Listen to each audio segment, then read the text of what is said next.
오늘 여러분과 함께 봉독한 사도행전 42절과 47절을 이렇게 보면은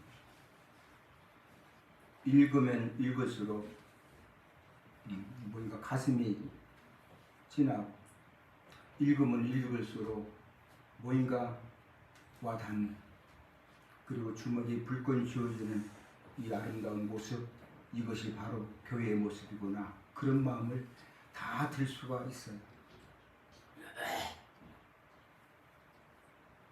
그리고 또 한편으로 우리가 앞장 뒷장을 이렇게 앞에 뒤를 그냥 잘라버리고 이 봉독한 이 42절과 47절만 보면은 초대교회 성도들의 교회를 섬기는 그 모습들을 보면서 어쩌면 우리 하나님께서는 이렇게 성령이 충만하고 믿음이 충만하고 말씀이 충만할 뿐만 아니라 그렇게 심성이 곱고 아름답고 또 교회를 잘 섬기는 자만이 쏙 뽑아서 이 초대교회를 섬기게 하였을까, 이런 마음을 갖게 돼요. 너무너무나 곱고 아름답고 심성이 곱고 또 말씀을 사모하고 성령 가운데 행하고 정말로 아름다운 그대 성도들의 모습을 볼 수가 있습니다. 그렇지만은 우리가 이분들의 오순절 성령 사건 이전으로 우리가 돌아간다면은 이들을 우리가 액면 그대로 생각할 수가 없어요. 예수님께서 감람산 기도를 마치시고 피가 땀이 되도록, 땀이 피가 되도록 그날 기도하셨다고 성경은 기록하고 있습니다. 감람산에서 기도를 마치고 내려오실 때 여러분도 잘 아시다시피 가룟 유다가 은 3린낭에 예수를 팝니다. 관원들이 와서 예수를 잡아갑니다. 그래서 예수님은 빌라도 법정에서 재판을 받게 되죠. 이때 거기에 모였던 많은 이스라엘 사람들이 예수를 놓아주고 바라바를 벌하라고, 바라바를 십자가에 못 박으라고 이렇게 외치지 않았습니다. 예수는 십자가에 못 박고 바라바를 놓아주라고 고래고래 질렀던 사람들도 여기에 있었을 것입니다. 그렇잖아요.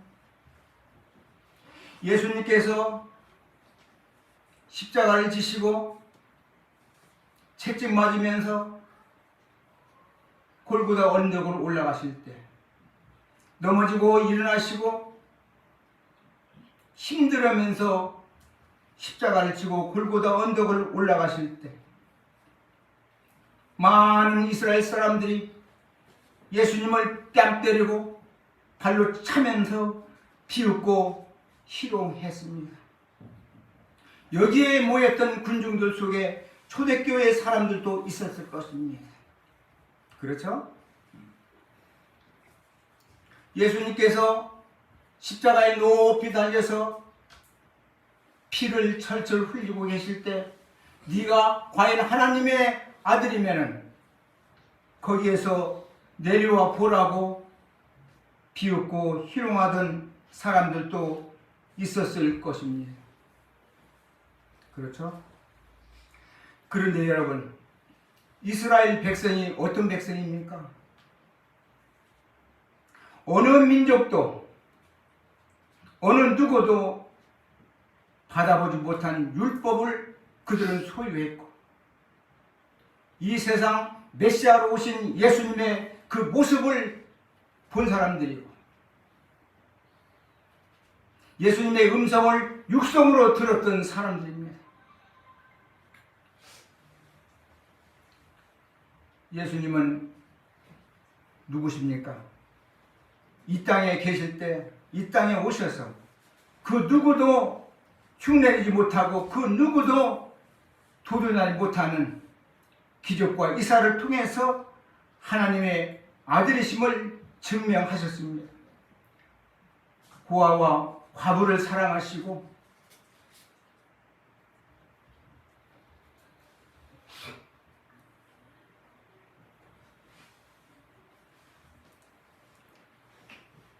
얼마나 많은 그러한 그의 사역을 통해서 주님이신 것을 세상 사람들에게 알렸던 삶.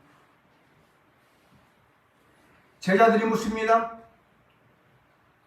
용서는 몇 번이나 해야 합니까? 7번입니까? 7번에 7번입니까? 아니란다. 용서에는 끝이 없단다. 용서에는 숫자가 없단다. 죄라고는 티끌만치도 없으신 예수님, 오히려 이스라엘 민족은 빌라도 앞에서 예수님이 재판받으실 때 빌라도여, 이분은 하나도 죄가 없습니다. 이분은 하나님의 아들이십니다. 이분을 죽여서는 아니 됩니다.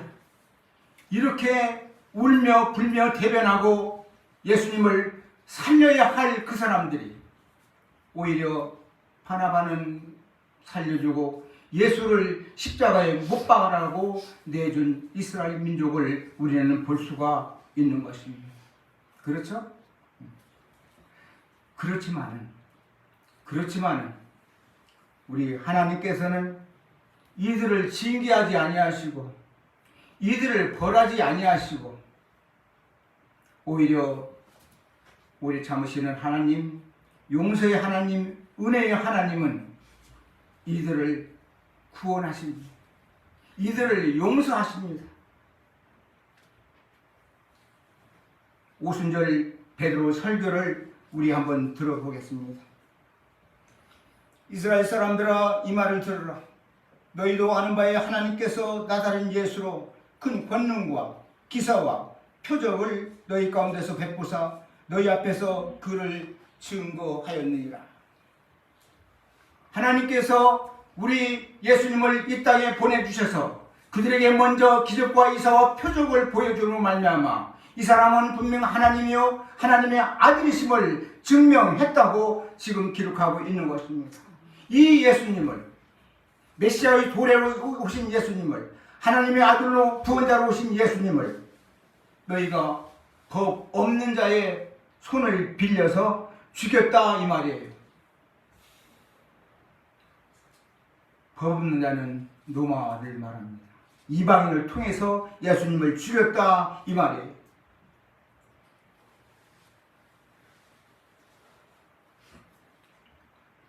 그리고 말합니다. 그런즉 이스라엘 온 집이 청명할지니 너희가 십자가에 못 박은 이 예수를 하나님이 주와 그리스도와 되게 하셨느니라. 아멘. 아멘.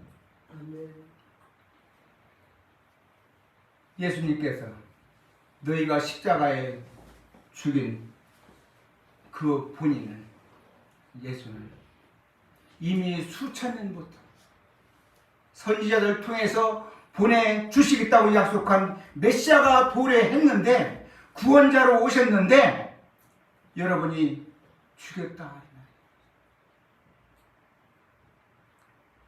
그는 부활 성천하셔서 지금은 하나님 우편에 앉아 계신다 이 말이에요. 우리의 왕으로, 우리의 구원자로, 우리의 구세주로 이 땅에 오셨는데 너희가 법 없는 자의 손을 빌려서 그를 죽였다. 어떻게 보면은 이 베드로가 그들을 법적으로 따지면은 그들의 잘못된 그 행위를 농구하는 거예요. 그래서 마지막에 이렇게 너희들이, 여러분이 메시아로 오신 하나님의 아들 예수를 죽였으니 이제 어떻게 할 거냐 이 말이에요.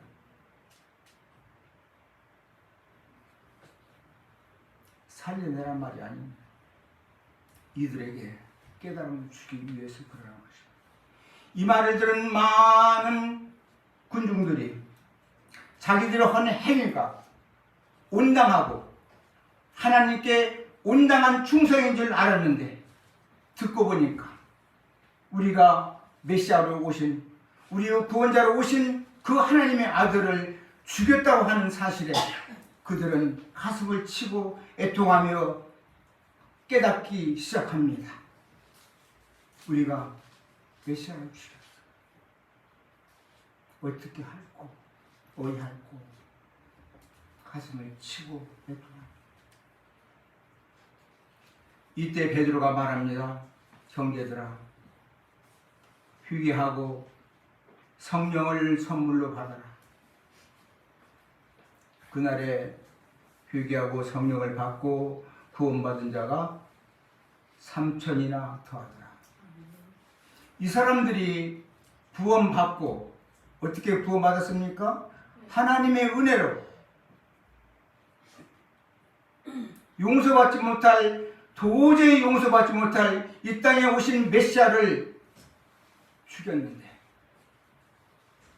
그러나 하나님께서는 용서하시고 그들을 아무 대가 없이 회개하고 성령을 선물로 줌으로 구원받게 하시고 당신의 초대교회를 세워나게 하시는 축복을 주셨습니다.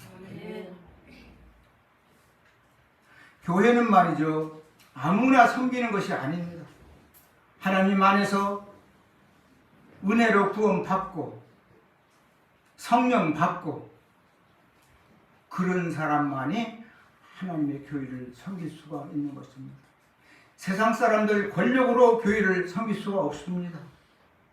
오직 성령 받고 은혜로 구원받은 자만이 이 아름다운 교회를 섬겨나갈 수가 있는 것입니다.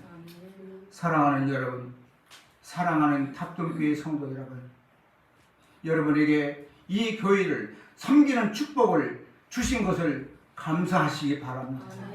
더욱더 열심히 섬기시기 바랍니다. 더욱더 열심히 서로 사랑하고 더욱더 열심히 삶의 현장에서 하나님을 증거하는 이 시대의 아름다운 주님의 사람들이 되기를 주의 이름으로 축원합니다. 그런데 이분들이 이제 초대교회가 세워졌습니다. 가장 먼저 예배에 대한 하나님께서 기초를 마련해 주시는데 42절 보니까 그들은 먼저 사도의 가르침을 받아 나옵니다. 사도의 가르침을 받았다는 것은 바로 뭡니까? 말씀이에요. 그리고 말씀과 또 뭡니까? 교제. 그리고 기도. 교회는 말이죠, 예배는 말이죠, 예배의 본질은, 예배의 요소는 기도와 교제와 말씀과 어느 것 하나 소홀히 할 수 없어요. 그래서 교회는 말씀과 교제와 기도로서 삼각대를 이루고 세워나가는 것입니다. 기도만 있고 말씀만 있고 교제만 없다면 안 되죠. 넘어집니다.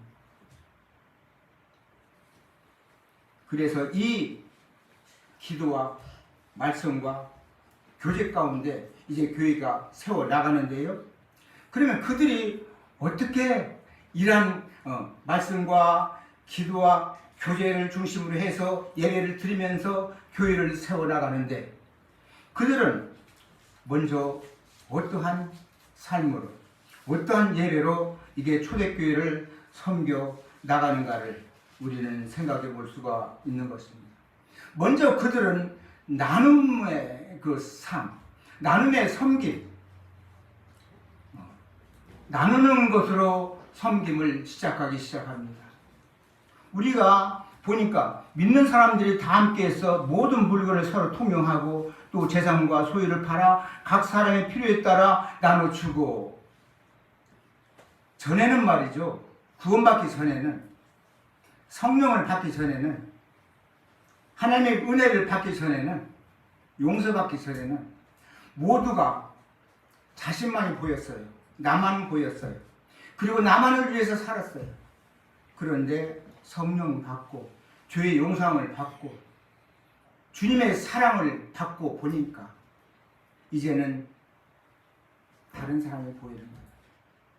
나의 도움을 필요하는 사람이 보이는 거예요. 그래서 아깝지 아니하고 내 것을 내 것이라 하지 않고 그들에게 주는 거예요. 받는 것보다 주는 즐거움이 더 있다고 그러지 않습니까? 네.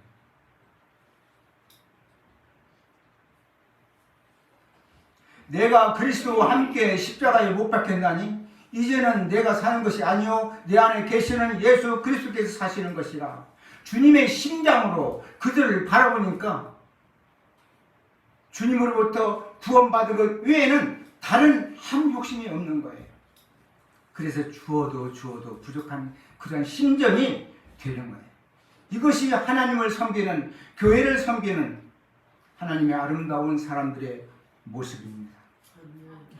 이것은 비단 섬기는 교회 안에서만 이루어지는 것이 아니라 우리의 삶의 현장에서 예수를 믿든 믿지 않든 필요로 하는 사람, 내가 누구의 이웃을 되어줄 것인가, 아낌없이 나누어 주고 사랑을 하는 삶 속에서 하나님이 나의 삶을 통해서 증거되는 이러한 삶이 되시기를 주의 이름으로 축원합니다.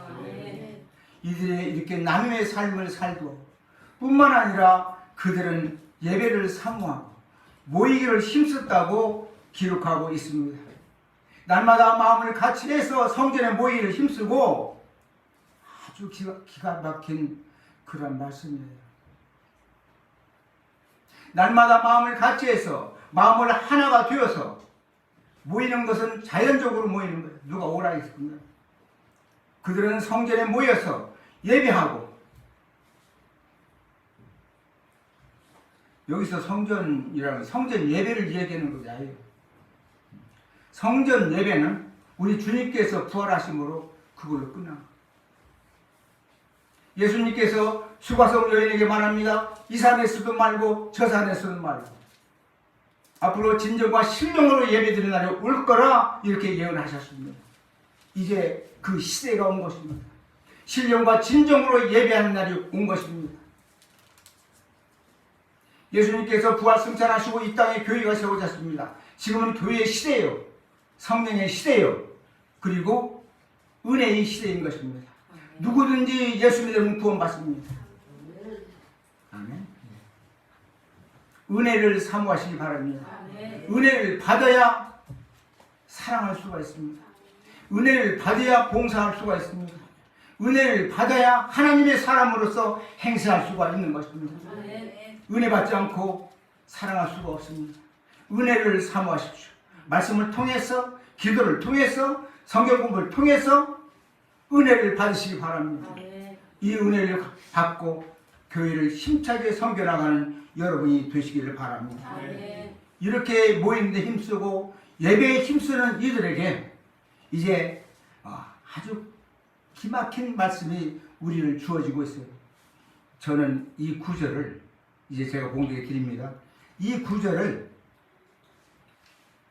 섬김의 극치다 이렇게 제가 생각해 보았습니다. 섬김의 극치. 여러분들도 한번 저와 같은 생각이 될지 모르겠네요. 한번 제가 읽어볼게요. 날마다 마음을 같이하여 성전에 모이기를 힘쓰고 집에서 떡을 떼며 기쁨과 순전한 마음으로 음식을 들고, 기쁨과 순전한 마음으로 음식을 들고, 이 말이 무슨 말입니까? 교회에 오면 기쁜 거예요. 사랑하는 서로 성도들을 보고 기쁜 거예요. 찬양이 나오는 거예요. 그리고 순전한 마음으로 음식을 들고, 저는 이 구절을 굉장히 좋아해요. 순전하다 이 말은 불순물이 없다, 깨끗하다, 형식이 아니다 이 말이에요. 상대를 존중한다, 불편하게 만들지 않는다, 아무 조건 없이 사랑하고 먹고 마시는 거예요. 그분의 출생지가 또 백그라운드가 그건 상관이 없어요. 그저 주님께서 주신 성령, 주님께서 주신 은혜, 용서, 사랑만이 그들에게는 필요한 거예요. 당신은 어느 지파입니까? 나는 유대 지파입니다.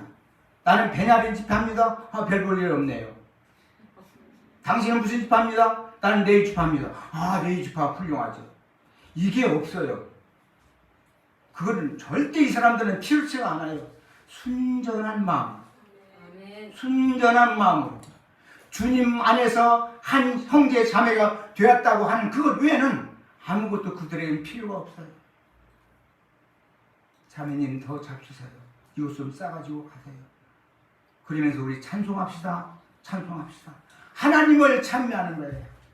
얼마나 행복하고 얼마나 아름다운 교회의 모습입니까? 저희 교회도 그렇게 얼마 전에는 코로나 전에는 흥청망청 대접도 잘하고 그냥 먹고 마시고 풍족하게 하더니 지금은 그게 없어요. 그게 없어요. 아무 광고나 아무 노티스도 주지 않고 좀 없어져 버렸어. 갈 때 그냥 샌드위치 하나 조그마한 거 좀 들고 나가게 하고 그거 어디서 먹어요? 이렇게 교회가 냉랭해져 버렸어요. 성도들 안 와요. 나를 무시했다. 이런 세상이 되었어요. 교회마저.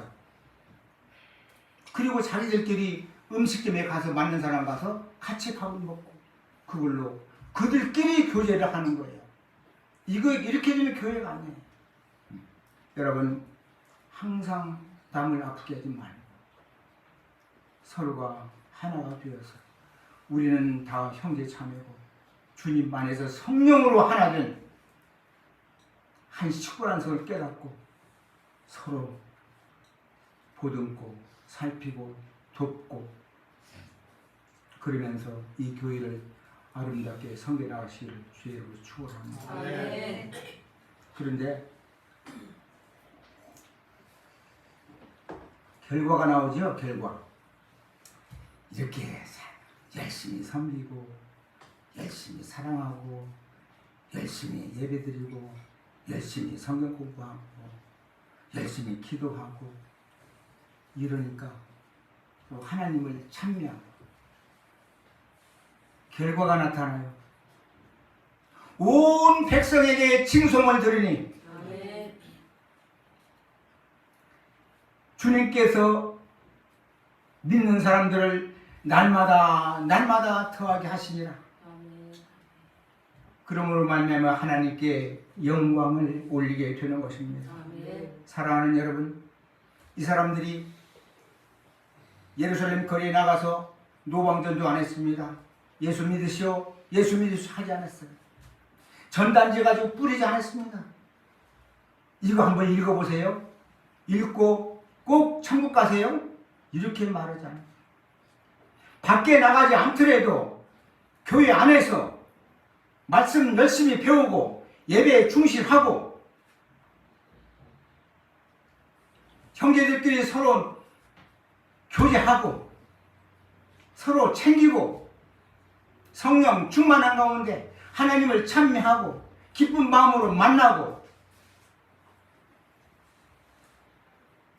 이러한 소문이 예루살렘을 감동시키므로 많은 사람들이 교회로 왔다는 것입니다.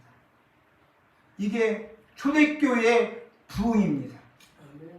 3,000명으로 시작했지만은 5,000명, 8,000명 그렇게 되므로 이 사람들이 온 세세에 이제 흩어져서 이방 전도의 뿌리가 된 것을 우리는 잘 알고 있습니다.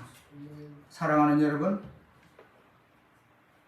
오늘 이 초대교회의 교훈을 받아서 은혜로 구원받은 여러분, 초대교회 성도들은 너무나도 많은 죄를 진 사람들이지만 그들을 용서받고 그 기쁘고 감사하고 하나님의 은혜를 생각하면서 충성스럽게 교회를 섬김으로 하나님께서 감동하시고 날마다 믿는 자를 더하여 주셨다고 하는 이 교훈을 받으면서 사랑하는 여러분, 여러분께서도 더욱더 열심히 하나님을 섬기고 말씀을 사모하고 은혜를 사모하고 서로 보듬고 챙기면서 이 소문이 수원바닥에 감동을 주므로 날마다 주님께서 믿는 사람을 더하여 주시는, 그래서 하나님께 감사와 영광을 드리는 여러분과 탑동교회가 되시기를 주의 이름으로 축원합니다. 감사합니다.